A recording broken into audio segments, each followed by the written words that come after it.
ప్రభువైన యేసుక్రీస్తు నామములో మీకు అందరికి వందనాలు. ఫిలిప్పీయులకు రాసిన పత్రిక 2వ అధ్యాయం 6వ వచనం. ఆయన దేవుని స్వరూపం కలిగిన వాడే ఉండి దేవునితో సమానంగా ఉండుట విడిచిపెట్టకూడదని భాగ్యమని ఎంచుకొనలేదు. కానీ ఈ వచనం నుండి మనం 3 పాఠాలు నేర్చుకున్నాం. మొదటగా, యేసు పూర్తిగా దేవుడు. యేసు దేవుని స్వభావాన్ని కలిగి ఉన్నాడని పౌలు ధృవీకరిస్తున్నాడు. అంటే అతను దైవికుడు. ఈ వచనం యేసు దేవుడు కాలేదని బోధిస్తుంది. అతను ఎల్లప్పుడూ దేవుడే.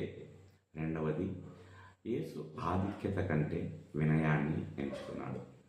అతను దేవుని యొక్క పూర్తి హక్కులు మరియు శక్తిని కలిగి ఉన్నప్పటికీ వ్యక్తిగత లాభం కోసం యేసు తన దైవిక స్థితిని పట్టుకోలేదు.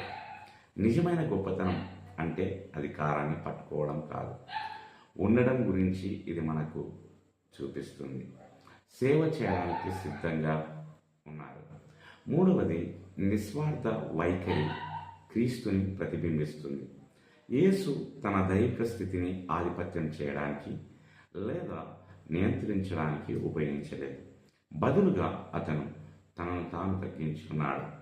విశ్వాసులుగా ఇతరులకు సేవ చేయాలనే అహంకారం మరియు స్వార్థాన్ని విడనాడడం ద్వారా మనము ఈ ఉదాహరణను అనుసరించమని పిలువబడ్డాము.